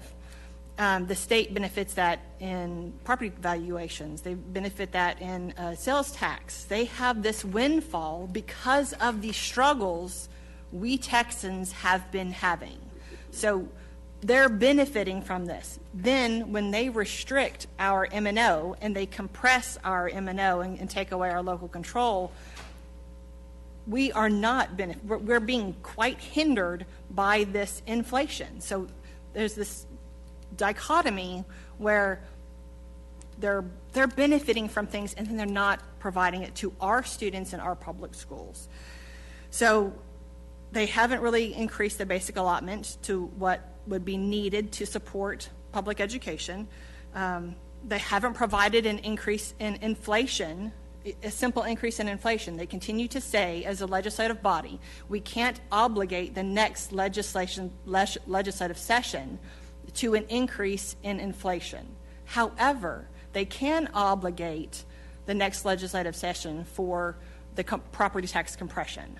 Property tax compression does obligate the legislature moving forward. So they say they can't do it to help our staff and our students, but they are doing it, and magically they're supposed to be finding this money. And now they're also going to start removing, so they're not helping with us with inflation. They're also wanting to create vouchers, which will also take money out of public schools and putting it into private entities. So they're doing lots of things with the money that they've gained and not helping our public students. We have to keep up with the neighboring districts. We're in a large metropolitan area, so we have to make sure we're competitive with our teacher pay raises, or we could lose teachers, and that would be horrifically tragic. I do agree that we absolutely have to start looking at Evader. Representative Huberty said we needed to look at it in 2019, and with their inability to provide inflationary measures for school districts or basic allotment increases on a timely fashion, we absolutely have to look at Evader. Plus, when we continue to also look at the deficit as it relates to our particular fund balance issues, it causes issues with the district long term. We have to make sure that we are not pulling under that 25%, or that could affect other bond issues in the future, which then again causes money to our taxpayers. So I'm going to end there. Thank you. Thank you. My turn? It is your turn. Okay. Next to last. So, I mean, there's obviously not much more that I could say that my fellow trustees haven't already said, because, I mean, I really agree with pretty much everything you guys said. It's upsetting, it's depressing, it makes me mad, it makes me a little bit ill. I mean, you know, whenever, you know, you think about it, you know, and so I've been thinking about this, you know, a little bit for, well, all day, really. You know, to one of the things that I am thinking, part of the reason why, you know, we're having this discussion is so that next month we can vote on our pay raise. I honestly, I mean, and I hate to say this, and this is going to make me very unpopular, but I really don't feel comfortable giving a raise right now. I feel comfortable, you know, doing the 2 days that we talked about and doing the stipends, because I think that those are necessary to get, you know, those are our most needed positions. I feel comfortable with that. I don't feel comfortable doing it until we hear what the legislature is doing. Now, if they raise the basic allotment $300, like we said, I think we should immediately put it on the agenda and vote on it, you know, and give them a raise as much as we possibly can. But I cannot, in good conscience, we're already looking at $30 million deficit. I do not want to cut programs. I do not want to cut, you know, anything right now. I just cannot, in good conscience, give raises right now. I mean, and I hate that. I really do. You know, if I could cry like Miss Sells would, I would, because it about makes you want to cry. I mean, it really does. It's awful. But that's just kind of how I feel. And then, you know, I mean, to me, I think how we probably ought to progress as a board, this is just my opinion, you know, go ahead and do those things that I mentioned as soon as we hear, you know, because we're only, supposedly they'll do this by June, right? When's in the legislature's June? Into May, okay. Unless it's a special. Yeah, which I don't see that happening, but who knows? Who knows? Anything can happen. We'll know, you know, and so, you know, then we can make our decision then. And then based on that, what they do, I mean, I agree, you know, I don't know exactly the time frame, or I can't remember when it is you can do a tax, you know, election, but we're just going to have to start, you know, we're going to have to do it. I mean, I think that's really the only way around it, depending on how, you know, what the legislature does. And it stinks, you know, some of you said this, it stinks that we can't be in control, really, of our own tax rate, of our own money. You know, when you think about, okay, we're going to be 30 million in the hole, but yet the state is how many billion surplus, you know? I mean, and part of that is because we gave 60 million to them this year. I mean, doesn't take a genius to know that that's just not right, you know? Anyway, that's just kind of my feeling. But as I was leaning this back this way, Miss Maloney and Miss Smith, I noticed that a lot of your staff is back here, and I just wanted to say thank you to them. I know that they are the, wheels grinding out these numbers and stuff, so thanks y'all for being here. Anyway, that's all I got. Thank you, Ms. Lasan. Ms. Sells had something to say. Ms. Smith, could you address timeline and how that would impact contract renewals if we did that scenario that she's talking about just not doing? Can you kind of walk us through that? Sure. So historically, we have waited till June until last year. Last year, when we were able to know our raises early, that was a huge advantage for us because in many ways, we are out on the job fair trail. We are very much trying to fill the open positions that we weren't able to fill this year, and as resignations come in, trying to get those positions filled. And with the teacher shortage, there are fewer candidates out there, so it makes it more important than ever that we're able to do that. To be able to be out at job fairs, recruiting, where we can say, this is what we're setting as our salary, and not say, this is what it is now, and we don't know what it's going to be next year. It does give us an advantage. It does allow us to also tell our current staff to retain them better by being able to say, this is what your salary is going to be. Last year, and Allison, thank you for making the comment you did about our staff, because I really appreciate that. There are so many people back there that are working so hard. But last year, Tim was able to get salary letters out to our entire district by, just about 3 weeks after we set the salary. So everybody knew exactly what their salary was going to be before they even got their contract to sign. They knew that information. We haven't been able to do that in many years. And so that is a huge advantage for us.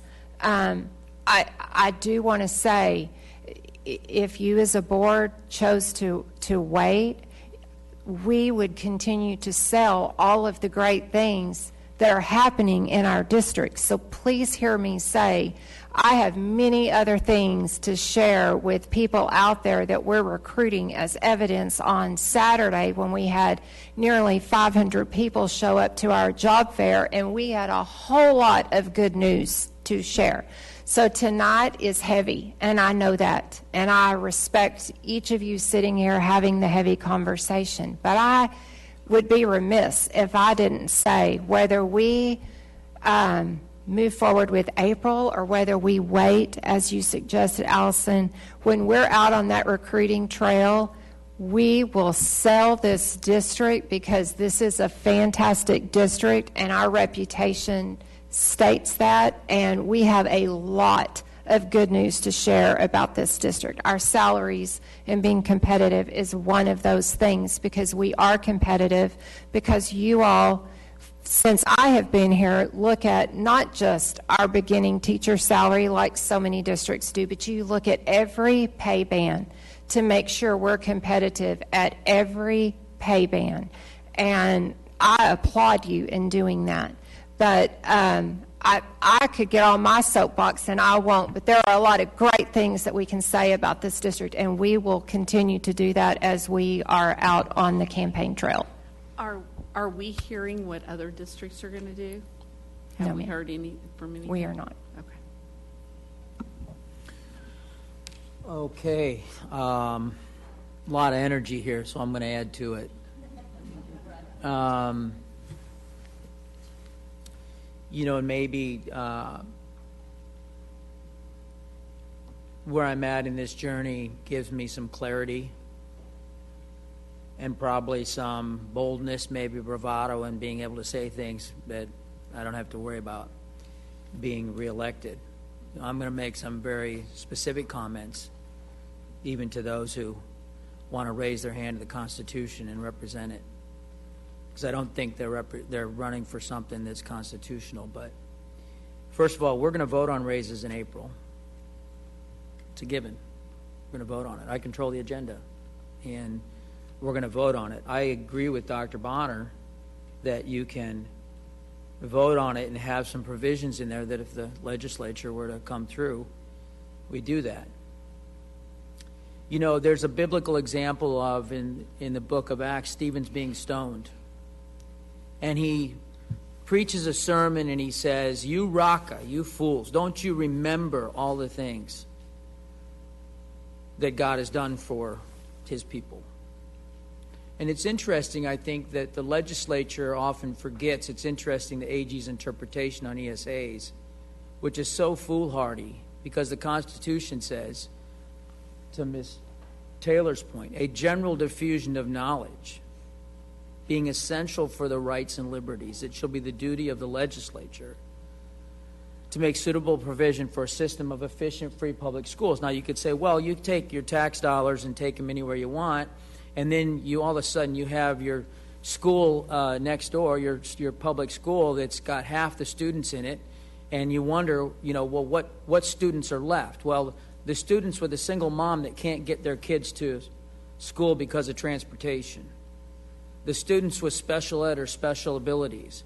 And how many of us know friends that in this district have chosen to send their kids to private school only to find out that one of the kids that had special needs, disabilities, was not allowed to attend that school choice?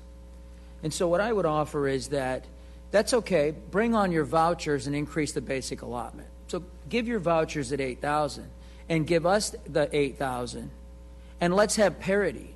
Because we lean into this, you know, and as a Republican, I'm saying this, we lean into this kind of Trumpian theology, and we forget what he was really championing. It wasn't free trade, it was fair trade.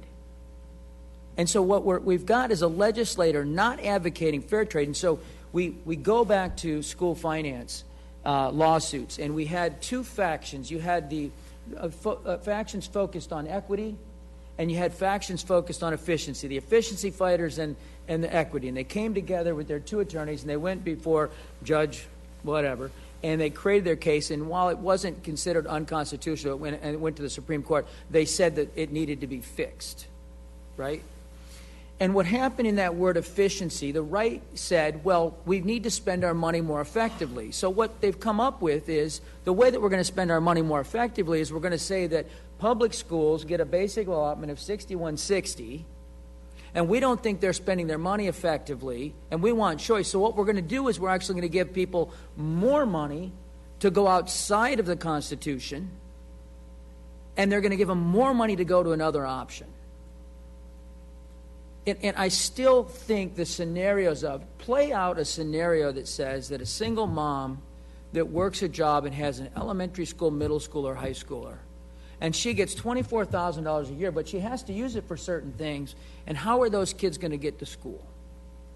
Or a homeschool family, and how many will actually use that money appropriately? Or let's say they say, okay, well, we're going to let you use it for tutoring, right?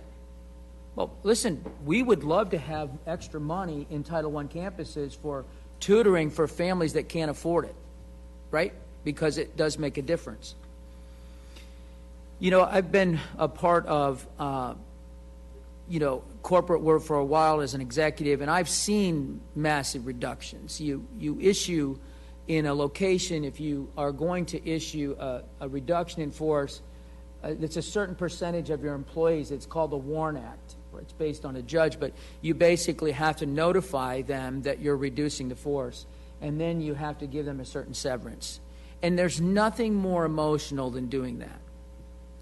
And so what we have is we have people say, well, I want to run for school board, and I support school vouchers, and not at the same level. And so you get up here and you realize the burden of, we are talking about, in one case, potentially no raises. Even though some of us have gotten raises, but no raises, to how do we look at and predict the future? Now, we have always tried to approve raises before we approve the budget.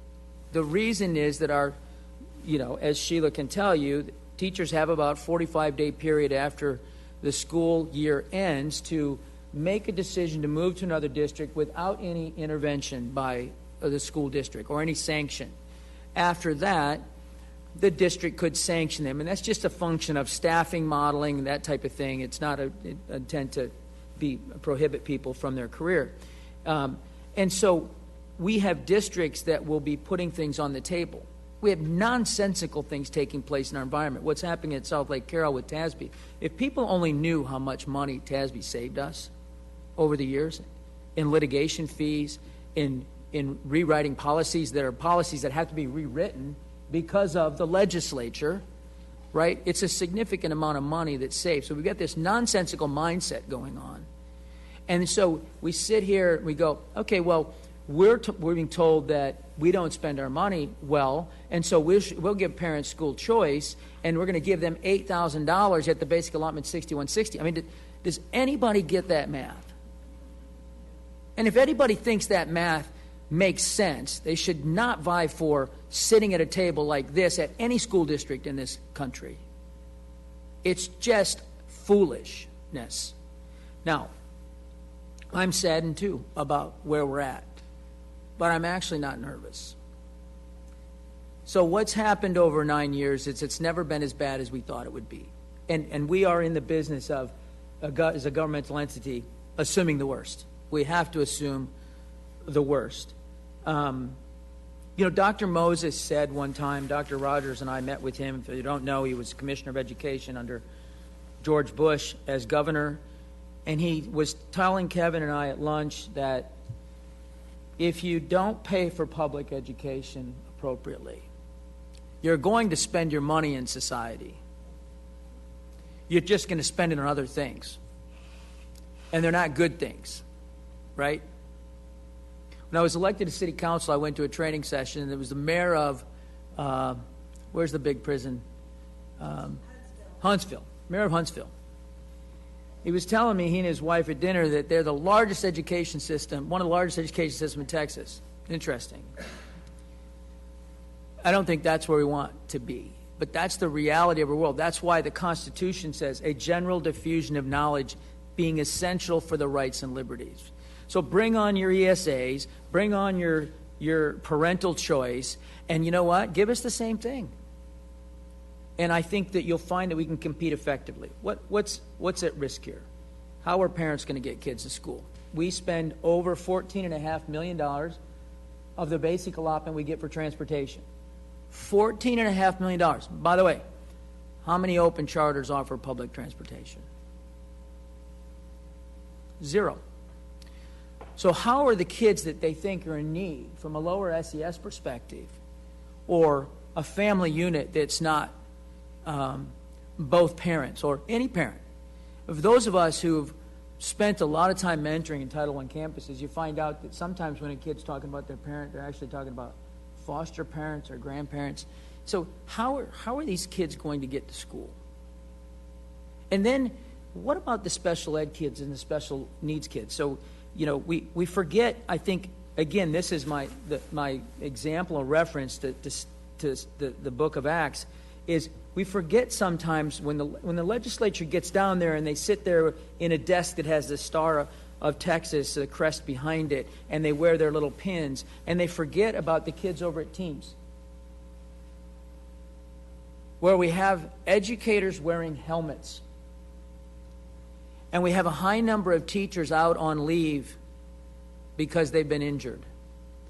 Or you know what? Go to one of the wealthiest high schools in the nation, Florimont High School, and sit in a life skills class that has 20, 30 kids that are nonverbal, in diapers. Now, where are those kids going to go? Are they going to go to Liberty Christian, Coram Deo, Grapevine Faith? Are they going to go to an open charter? They're not.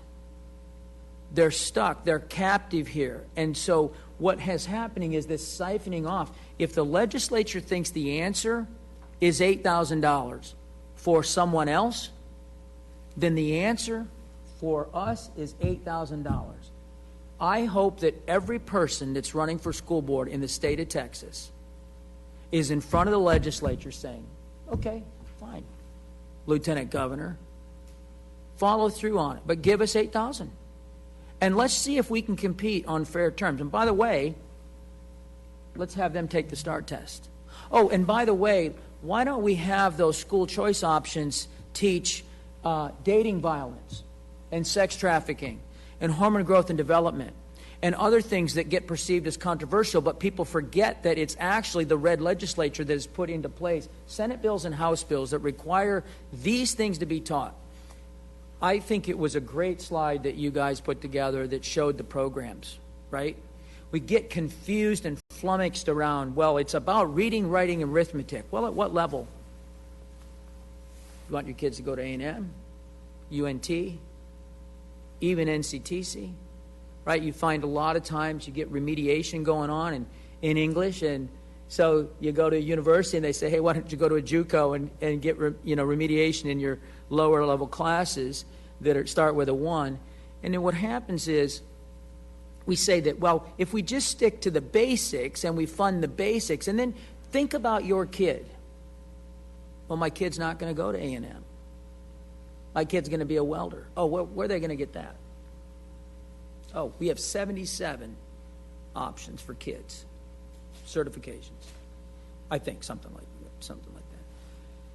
We look at the level of fine arts and athletics, and people will say, well, reading and writing and arithmetic. Well, that's great. So here's what a school district can do to a community. A school district can increase the value of a community or decrease the value of a community. So strong school, strong community, strong community, strong schools. So we say, well, you know what we're going to do? We're going to shed some of these extracurriculars. Now, it's probably not going to save us much more than $11 million, and you could dispose of the assets of the facilities or sell it to somebody else. And then the question is, who's going to move here? Why would they move here? I'm going to move to Frisco because I'm going to move to Denton. I'm not going to move to LISD. I mean, they cut all those programs. I mean, it's all about reading, writing, arithmetic, and it is. But you know what? What about foreign language? As far as I know, and Dr. Rapp, I'm not the expert, I think foreign languages are required by the state. Okay. So it's about reading, writing, and arithmetic, yet the state requires us to offer that. What does the state require us beyond reading, writing, and arithmetic? Fine arts. PE. I know there's some indoor PE, there's some PE classes that will confuse me on PE, but that's online PE often confuses me. But hey, listen, it's about state of mind, I think. AP classes. We could eliminate AP classes. We could eliminate dual credit academy. It's interesting, as some of you know, and I've shared, my daughter and her husband moved to Quinlan ISD. It's an interesting little school district. It has a dual credit academy, 2,100 kids in the school district. They're a 4-day-a-week school district. It's a long day for a little kid, 7:30 to 4:10. Probably moderate scores, rural area, east of Rockwell. And one of the things that again gets forgotten when we look at what's going on in our community is mobility. And so you had a slide, one of you had a slide, and had 3 mobility numbers. They were about 10%, 10%, and 11%. And one of the things that happens when you actually do volunteer in schools rather than talk about it theoretically, you find that mobility is a very big factor when you talk to educators. So let me tell you what happened to little Elena. The week before spring break, little Bunny is unenrolled. Then spring break happens in Ponder ISD. Then spring break happens the next week in Quinlan ISD. And then all of a sudden we're into week 4. And guess what? She's 4 weeks out. Now this is mobility. To the point where I said to my daughter, you need to tell them your dad is the president of a school board, and he's saying to me, I got to get her back in because we're going to have learning loss over this 4 to 5 week period. And this is what teachers get in some of these schools. I'm moving apartments, right? This is why we allow transfers. We allow parents to choose to where their kids want to go. So if you're moving an apartment across the street, it used to be that you had to change schools. We don't require that anymore. There's a heck of a lot of school choice that exists here. And I think that Dr. Rapp has been staunchly positional on the basic allotment. And so I'm putting on the table, hey, bring on your ESAs. But wrap around your ESAs the fact that we get the same funding, and there's some additional requirements that go. I mean, how can we say, as efficiency fighters in the Constitution, a system of efficient, free public schools, that we are not going to add financial accountability to the benefactors of ESAs? How can we do that? I'm flummoxed by people in our community that stand up and say, I want to support public education, I want to make a difference, and yet they would say, I don't think that those that take vouchers should be accountable. I'm flummoxed by that. It's one of the most irresponsible things in the narrative around public education. Well, just let the parents take the money. It's the Matt Damon backpack full of cash. I'm telling you right here, I believe it is a parent's God-given responsibility and right, or a caregiver's, to get an education for their kids. I would contend that the trigger should be that they're in an underperforming school, not just some generic choice. People come to us, all kinds of, well, you guys are doing this, you're doing that. Nobody proves it.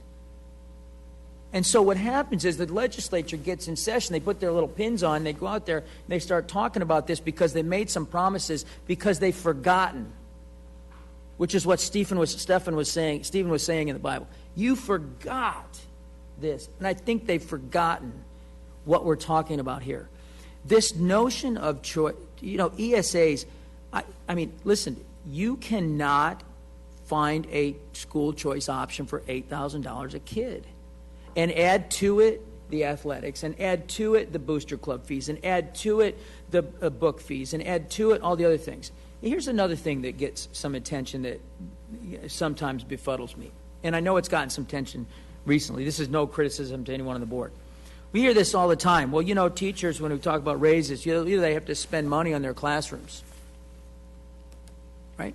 We hear this all the time. And it's presented as if a teacher in a Title I campus has to spend money out of their pocket, and in a non-Title I campus they have to spend money on their pocket. And here's the example I would say. So the school district here has these Staples notepads, right? Now my company uses Staples notepads. I don't. I don't like them. I don't like the quality of paper. I don't like the pens. Now, do you think my company just says, well, it's because you don't like it and you want it to be nicer, you want your office to be nicer, we're going to just pay you more money or give you more in expenses? No. I go pay for it myself. And oftentimes, a classroom and what it looks like is a stylistic selection by a teacher. And I've talked to teachers who say, well, I got to spend money on my classroom. Did you go to the principal and ask him for more money? No, I'm afraid to do that. So often what happens is we hear this, well, teachers don't get enough money for this, and we don't have enough money for that. Most often these are stylistic things. And I don't know that we have ever said no to needs on campuses. And one time I had a wrestling coach say to me, hey, Trace, I think we're going to come ask for some more new wrestling mats. I said, well, here's what I tell you. You get 100%. You won't get 100% of what you don't ask for. Now, you may not get it, but ask for it. And that's often what we find ourselves in. As I close my diatribe, here's another thing around subs. I don't know where I'm at on these 2 days, by the way. As you know, Sheila. One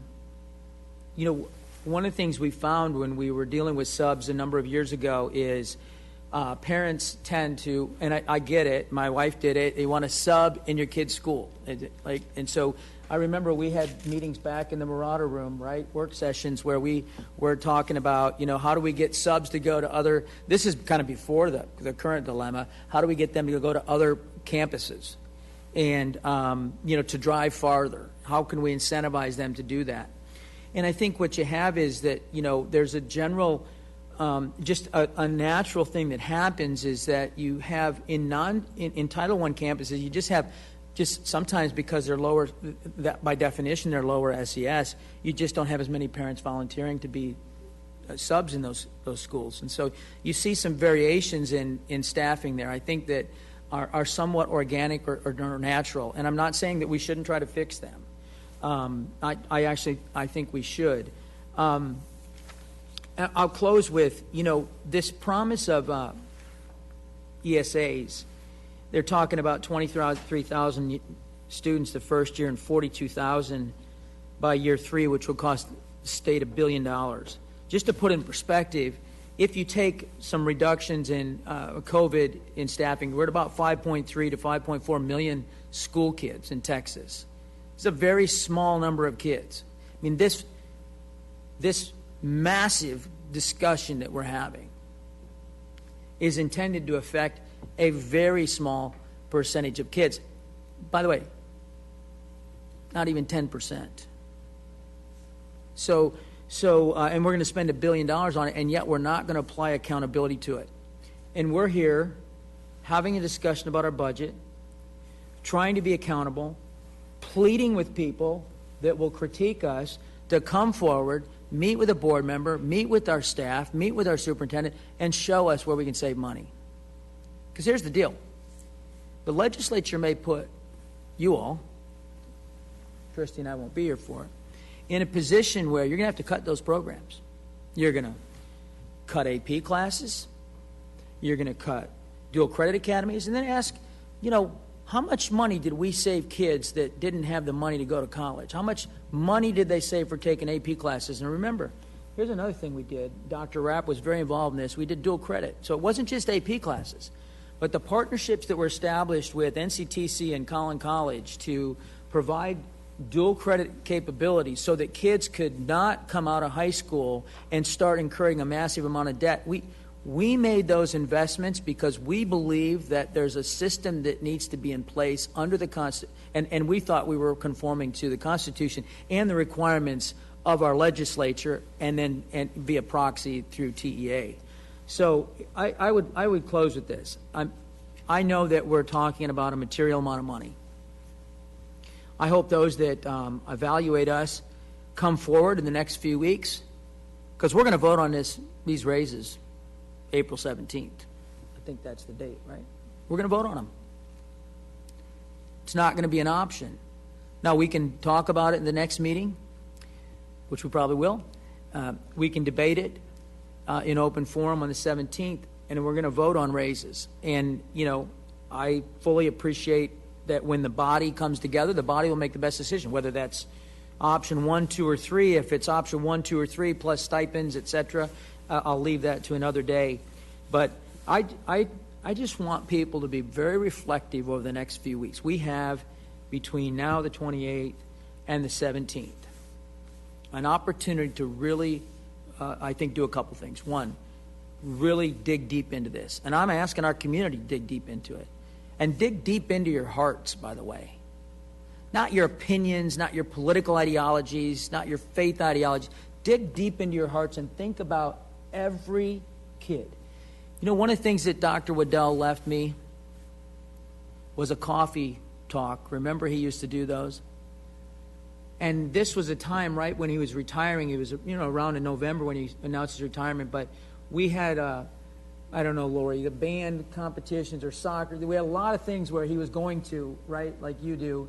And he was coming back just energized. And he said something very profound to a group of parents, probably 8, and me.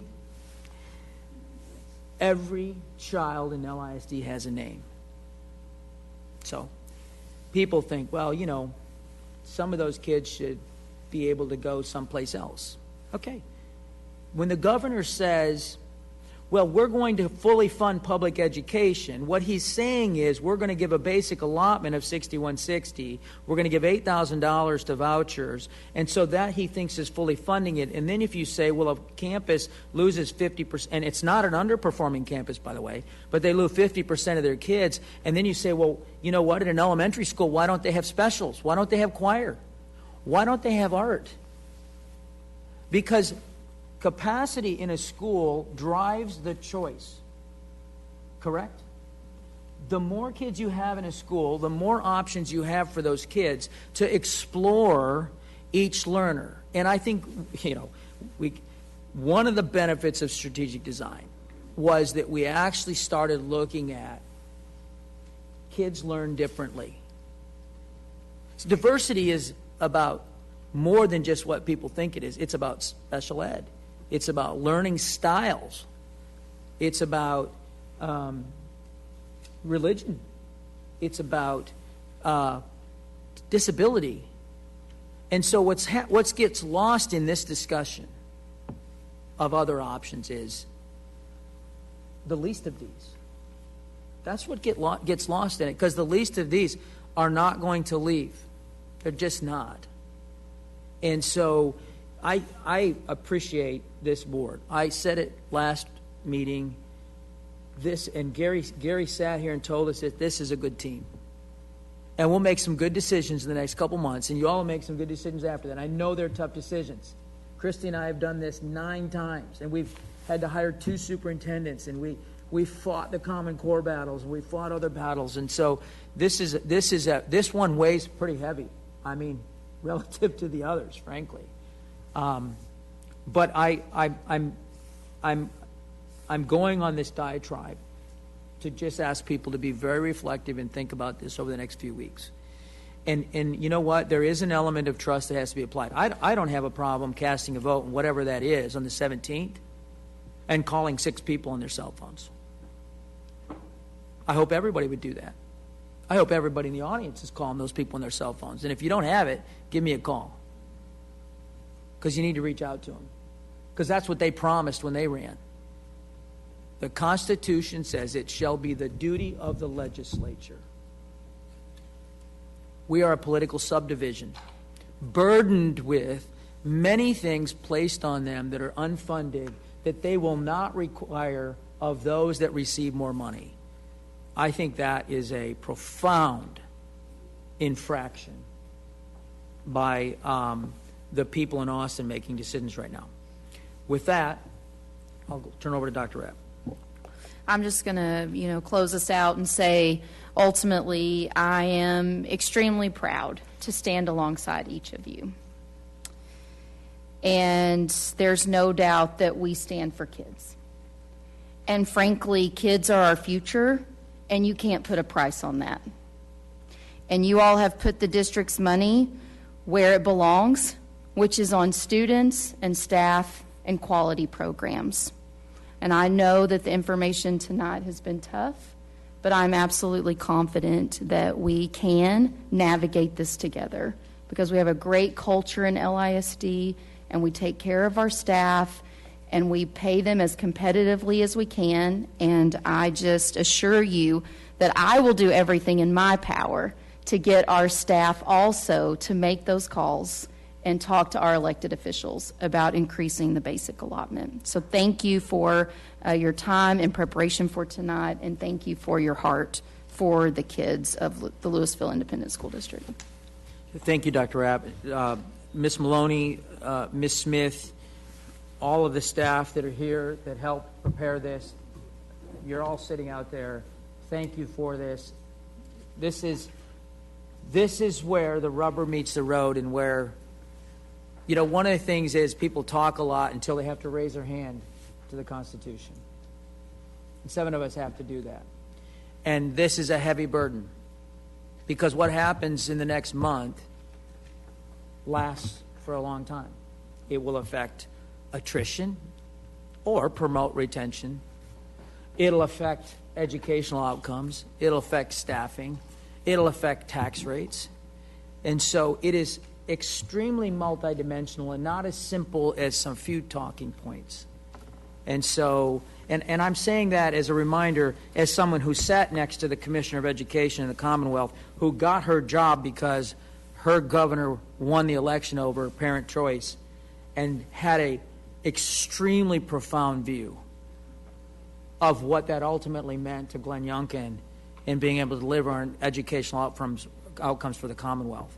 And I was pleased to see a Commissioner of Education that was astute and observant to the real issue, which is educational outcomes. Dr. Epps says this, and I'll close with it.